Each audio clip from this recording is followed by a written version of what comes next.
Imagine you're lying in your bed, slowly sinking.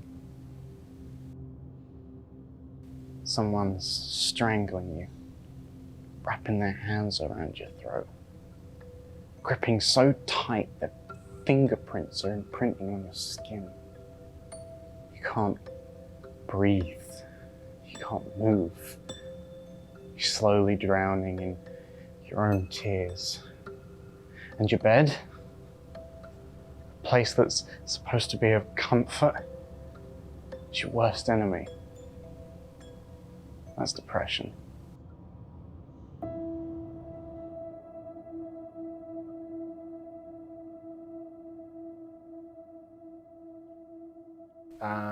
If depression was a person, then it's kind of like having a really toxic friend or a teacher that, you know, follows you everywhere and you can never, ever get rid of. If depression was a person, she'd be my younger self, a little girl. She's really sweet and cute. She's got 2 plaits and she's wearing a flowery dress. She looks innocent, but she's really the opposite. A shadow. That's it. That's how I would describe depression. A really dark shadow. And they're always behind you. If depression was a person, I'd say it'd be like this really big boxer. Big as in giant. Let's say a 7-foot giant boxer just constantly hovering over you. They don't have a heart, they just have a big hole in their chest. And they just watch over every single one of your moves and shake their head away with disappointment.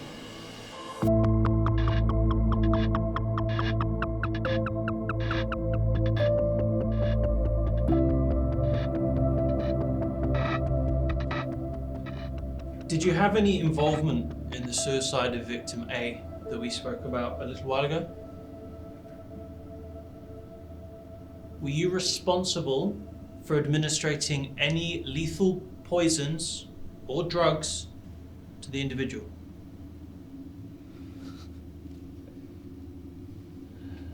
The stupidest thing is that they thought a pill could kill me. It ended up killing them. Can you elaborate on this?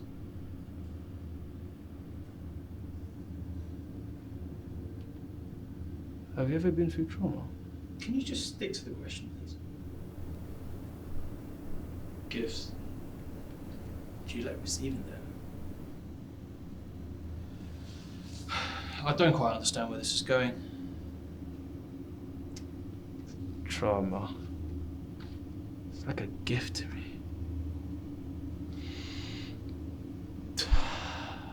Brings me closer to people. You see, I don't give hope. No, that's not what I do. But I do ensure one thing, that no matter what, I will always be there when they need me. They tried to kill me with a pill, and it killed them. What does that say? I'll tell you. It means that you can't get rid of me that easily.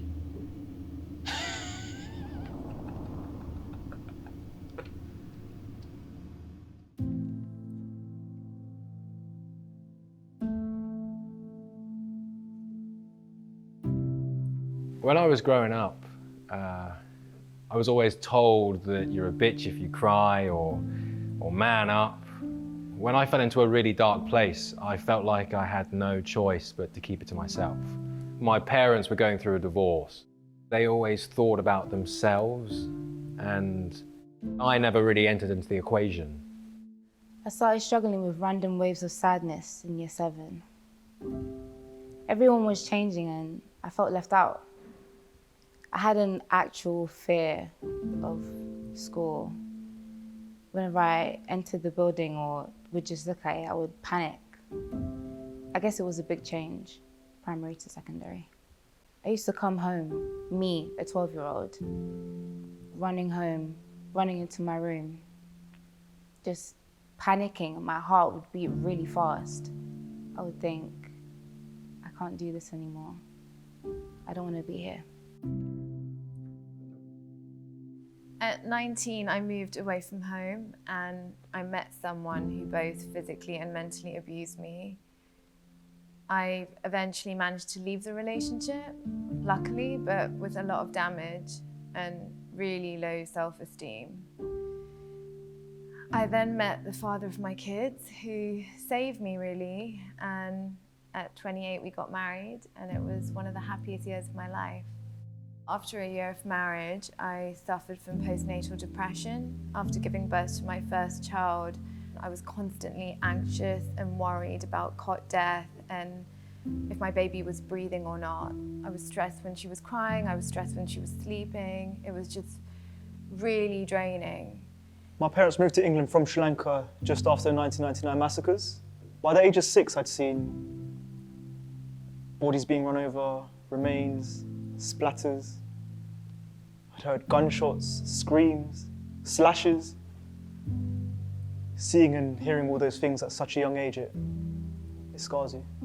My parents tried their hardest to provide and build a new life for me and my family, but that also meant that they weren't home a lot, so I had to take care of my little sisters growing up, which was such a big responsibility to give a child who's just grown up himself. I know my parents want what they believe is best for me, but they've never even heard me out on what my dream is. I want to be a boxer. Boxing's my escape. It's my freedom, but even the thought of that, I just laughed at it. Not even for one moment they thought, yeah, let me try and support my son and what he wants to follow or what he wants to achieve. They made me go to tuition, extra hours after school. They even chose my A-level subjects for me. I eventually went to uni for my parents, which I would not recommend anyone to do. It's a controversial topic, but uni isn't for everyone. You've got all the time in the world to get a degree, but you don't need to force it at such a young age if it's not your choice. I went to university to make my mum happy, really. I didn't like what I was studying and I wasn't working either, so I started struggling financially. My brain would turn the smallest inconveniences into the biggest problems. I guess I felt really lost. I fell into a black hole and I found myself fantasizing about death quite a lot. So I ended up self-harming, and I would usually go and lock myself in the bathroom and break down. And afterwards I would clean up the blood, dry my tears and walk out as if nothing had happened.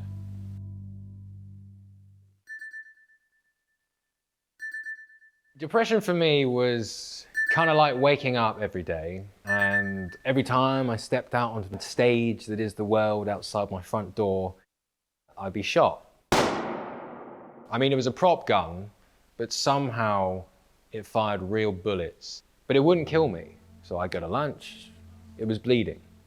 I'd meet some mates after work, it was bleeding.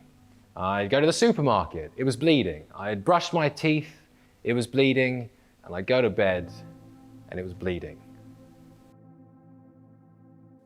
But then I'd wake up, and it would stop.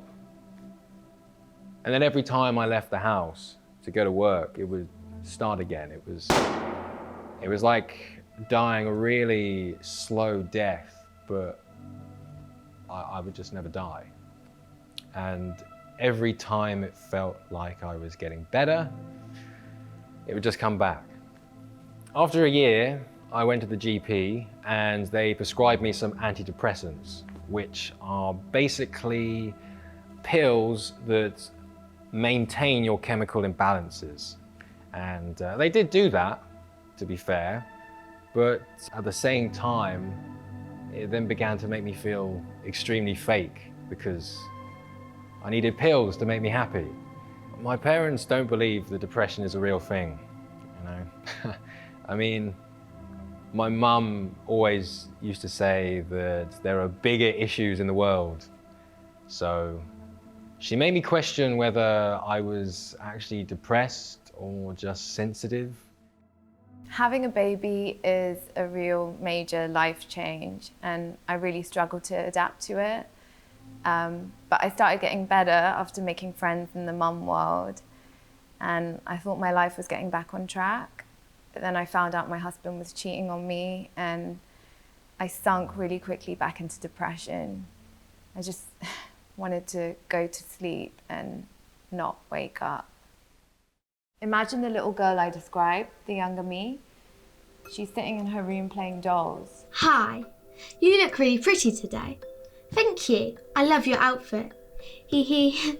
I'm really hungry. Do you want to go get some pizza? Okay, there's a pizza shop over there. From a distance, it all looks fine. But the closer you get, Why have you gotten out of bed? you realise she's playing with a voodoo doll.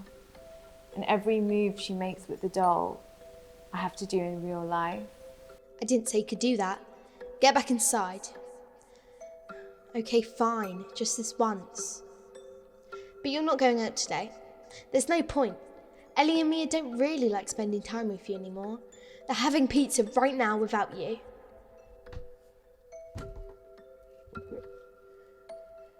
Sorry, but you don't really look nice today, do you? You don't want them to see you like that. I think you had too much of your mum's food last weekend. There's no point brushing your hair. It's just a waste of the little effort you clearly have.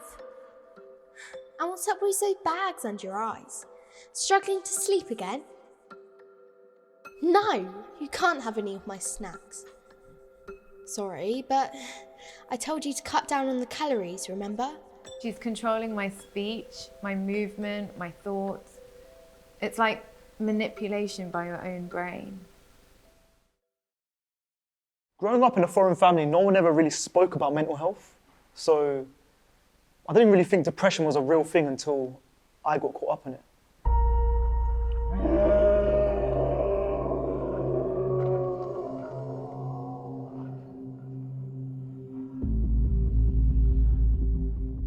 I joined the boxing club at uni and started training regularly with them. I had a girlfriend at the time. We were together for about 3 and a bit years. She cheated on me with someone at the training group. They both were at my uni and they both lived on campus as well, so the situation kind of followed me everywhere. Afterwards, I just became a really horrible person to be around. I got into a lot of fights, got into a lot of arguments with my coaches. I don't even know how I even passed that first year.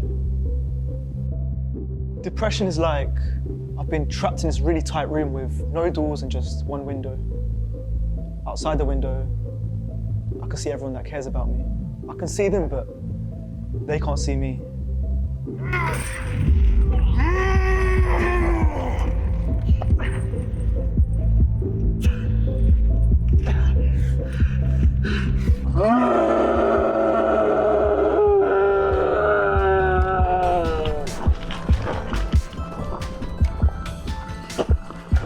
I can hear them, but they can't hear me.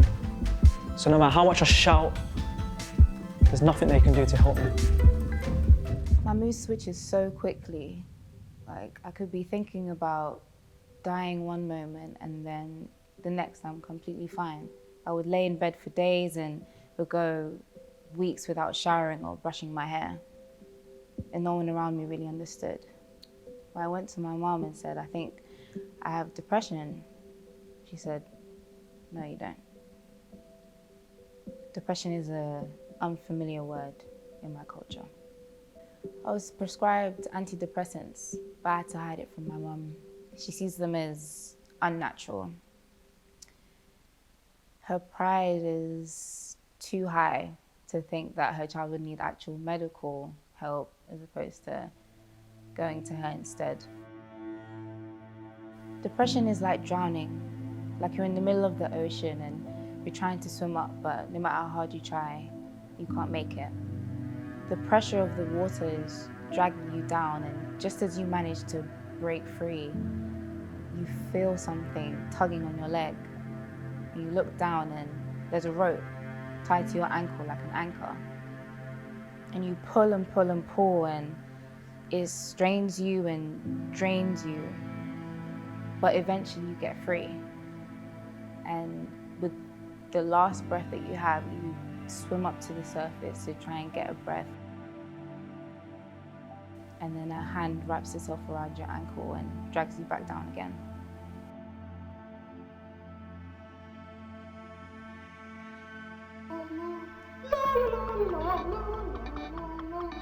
You do realise because of you, suicide's gone up by like 10% in the last couple of years since 2018. It's on the rise and it's all your fault.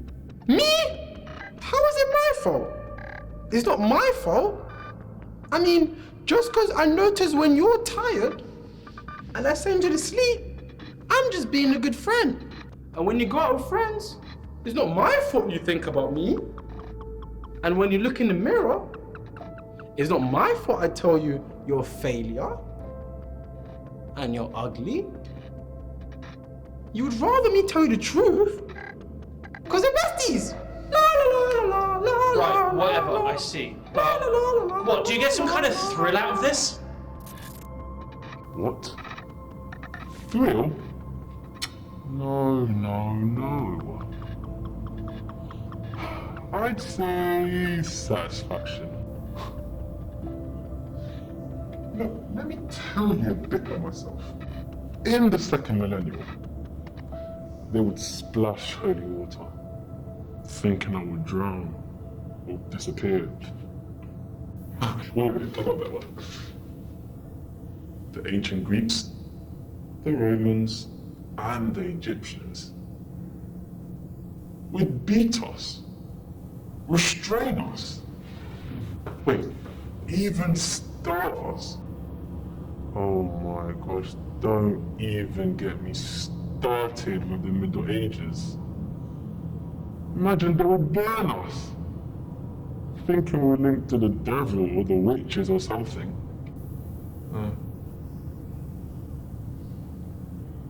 You see, you're starting to realize what I am. Oh, should I say who I am? Combination of biological, psychological, and social factors. And it's what I'm trying to say is that I crave the satisfaction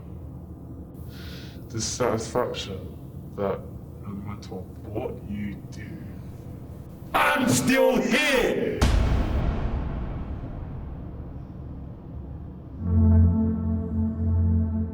5 or 6 months? 4 months?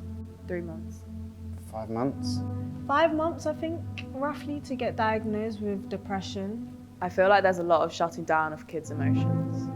Schools need to speak up about mental health and not just speak up, like actually understand it. My school has focus days, but barely any are on mental health. When they are focused on mental health, it just seems really forced. So teachers will be doing a mental health presentation, and then after it they'll start saying things like, oh yeah, so we really care about you, and as a school we'd love to help you come together as a team. We want you to feel safe and happy at the school. But also, remember that you've got an RE homework due tomorrow, maths homework, geography, French, Spanish. Get enough sleep, because that's really important for you and your mental health. But don't forget to do the homework. I just feel like sometimes teachers don't understand. Teachers themselves have so much pressure from the government to stick to a specific curriculum, and I get that studying is important for our futures, but they make it seem like it's the only thing that matters. I don't think teachers realise that some things they say or do can be really hurtful.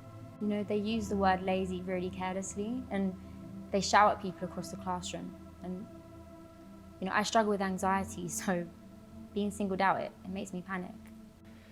You know, instead of screaming at everyone, you know, maybe teachers could actually talk to us, you know, pull us aside after class and be like, hey, you know, I've noticed you've been not paying attention as much and you've been pretty distracted. If you ever want to talk, I'm here. Just something simple like that can be such a relief to like someone. They might not take the teacher up on that offer, but just the reminder that someone is there for them, you can never go wrong with that. I lost my best friend to suicide. Our parents were best friends, so we basically knew each other our entire lives. We went to nursery, primary, and secondary schools together. At the weekends, we were on the same football team, and we were always around each other's houses. Even though we spent every single day together, I still missed the signs. He wasn't at school one day. We didn't have mobile phones back then, so I thought he was bunking or he was sick. But when I got home, my parents sat me down.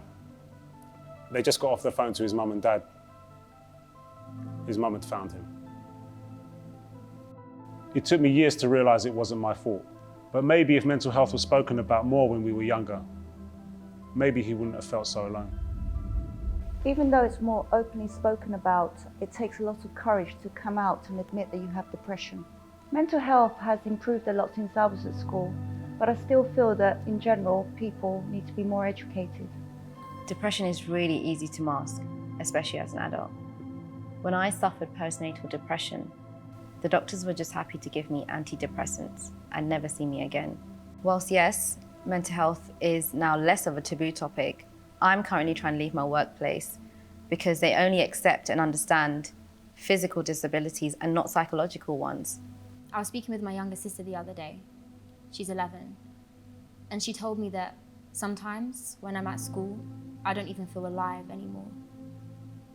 Why do 11-year-olds feel like this? I mean, no one should feel like this, but an 11-year-old? At my school, the specialist only comes in once a week at lunchtime, which is like 50 minutes. It's barely enough time to talk to one student a week. You know, I think mental health training should be compulsory to every teacher. You know, so they can be somewhat aware of the signs of different mental health conditions and, you know, so they know how to deal with it. Everyone responds to help differently. Something that might help one person might worsen another person. I think me, myself, and I really just rely on dance because that's the only thing that I know that will be there for me. I have a system with my sister, and it sounds dumb, but it works for us, so it might work for someone else. But basically, when one of us notices the other one is sad, we ask each other, do you need comfort, solutions, or distractions? And this just prevents the situation from getting worse.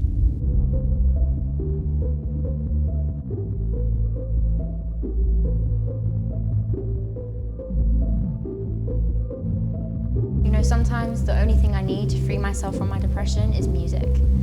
You know, I just put my headphones on and I turn the songs up so loudly that I can't hear a single thought in my head.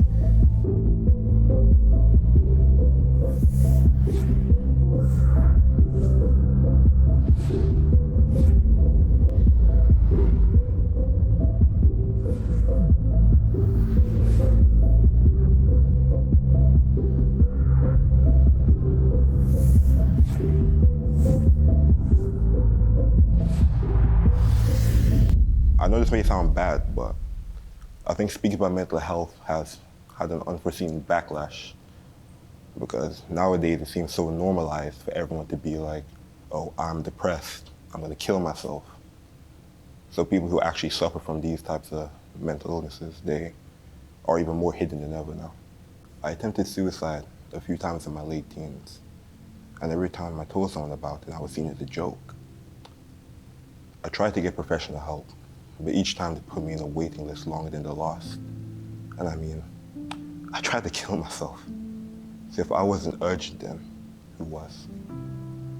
A lot of people don't realize that recovery isn't a straight line. After years and years, I found out that just because you have a little bump doesn't mean you should give up.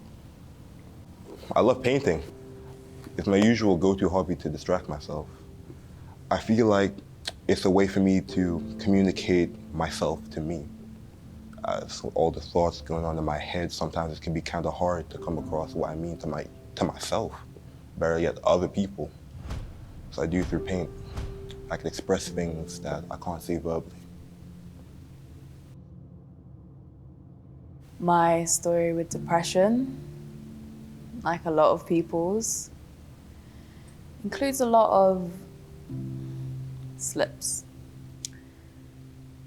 So 2 months after I started CBT, cognitive behavior therapy, so at 5 months into sobriety, my depression got really, really bad again. And I relapsed in self-harm, and I unintentionally, well, my mum found me. She just got home from work and my heart was beating really, really fast, and my bed was getting soaked, and I just remember seeing the pain in her eyes and hearing it in her voice, and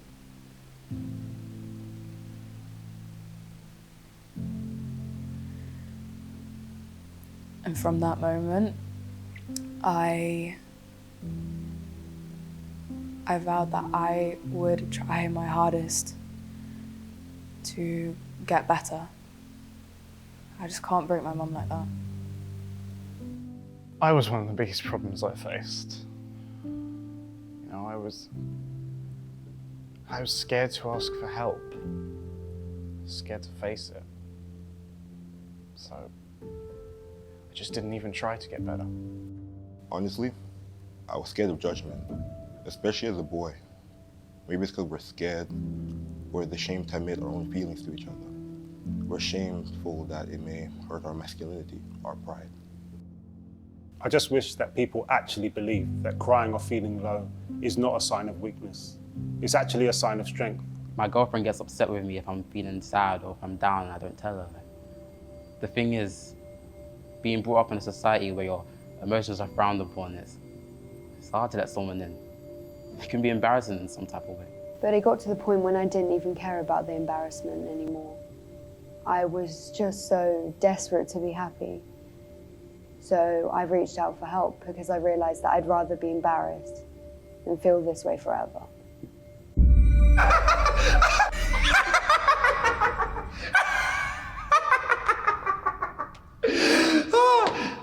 How about a joke? Okay. What do you call a crying cow? What? Wet me. Can you stay serious, please? Okay. So come on, what do you look for in a victim? You know, I don't care. The more, the merrier. Okay. Are you serious? All my friends, they're all weak-minded. How about you? Do you need a friend? Who got a friend in me? Look, listen. Who got a friend in me? Listen. I've studied your victims, past and present. There doesn't seem like you have a clear pattern. Is there a specific age or gender that you want to target? I don't get it.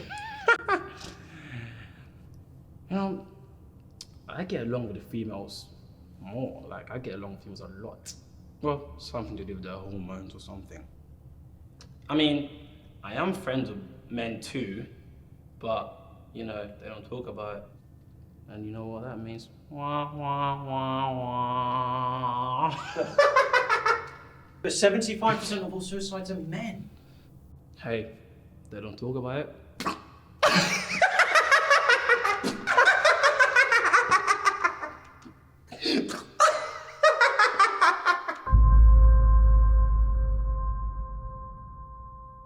It takes a lot of courage to admit that something isn't right, even to yourself. Saying it out loud makes everything real. It makes you realize, oh, it's not a nightmare. I'm actually suffering. Battling depression is a constant struggle. Some moments you feel like giving up, but if you keep fighting, eventually the hand that's pulling you down into the water gets tired and lets go, setting you free. It's not completely gone though.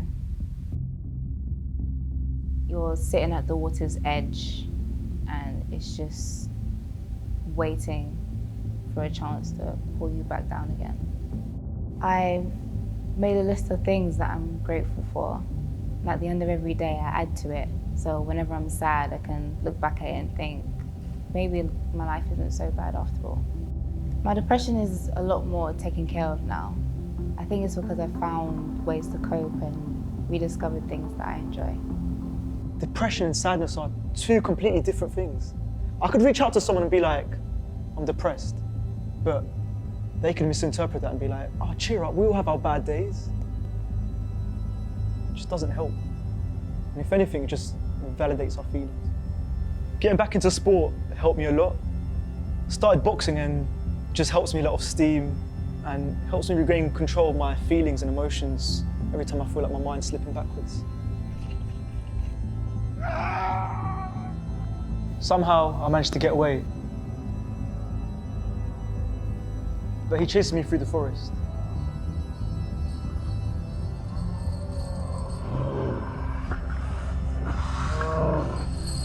He's getting close to me every second, but at some point I get this strength.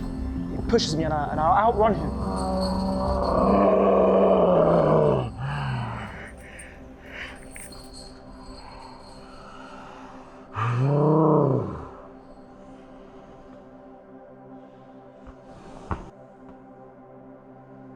My moods are always up and down, and it goes between being happy to suicidal thoughts.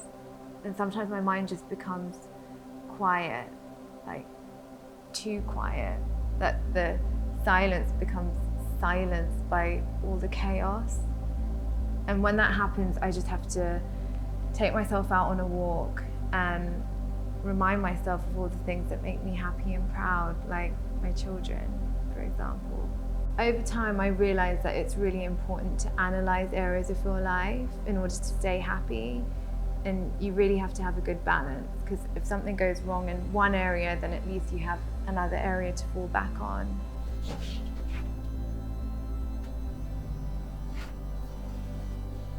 Good. I told you not to eat. You're not hungry.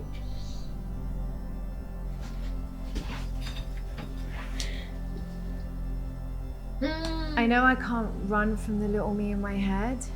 I have to stand up to her. I'm already tired, but I have to fight, because otherwise she'll consume me. And I can't ignore her.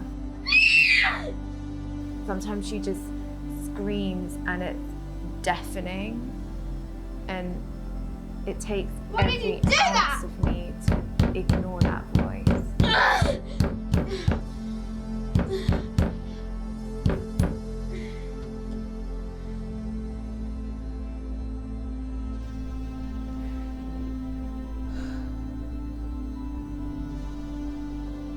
I think that male role models that have struggled with mental health should come out and tell us about their experiences with it. So, you know, I struggled with this and I got better because of this and this.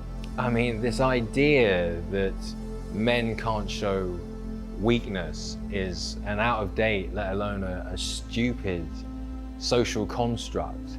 And I mean, 3/4 of suicide-related deaths in the UK are male. I was very, very close to giving up. But then one day at university, I saw an advert on a notice board about a theatre society. So I decided to join it. And it was way, way out of my comfort zone, but it was definitely one of the best decisions that I ever made. And it really helped me to find myself again. And I made some friends that really helped me get out of that dark place and to help me get my life back together. I also found my love of acting. Finding my passion was what helped to make the bullet miss my head and pursuing that passion helps the bullet to keep missing. Mental health matters, regardless of the severity. We're all a team. We're not fighting against each other. It's us against depression, and that has to be universally understood. Why am I still here? You know you can't keep me here forever. How can we keep you here forever?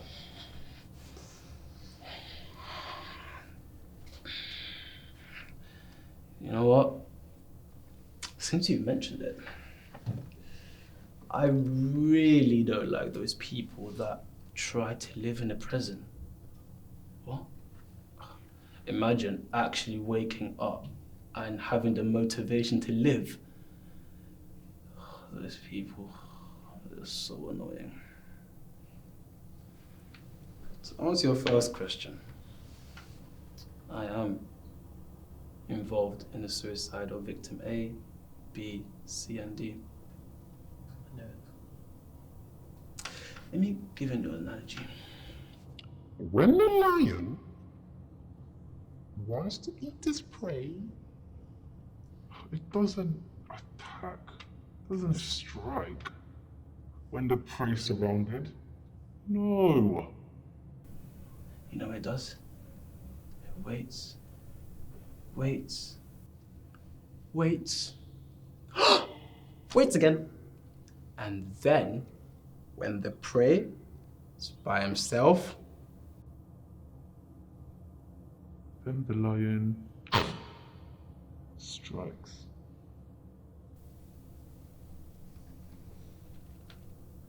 you see, I'm weak. I'm not powerful at all. Until you give me power. Until you let me.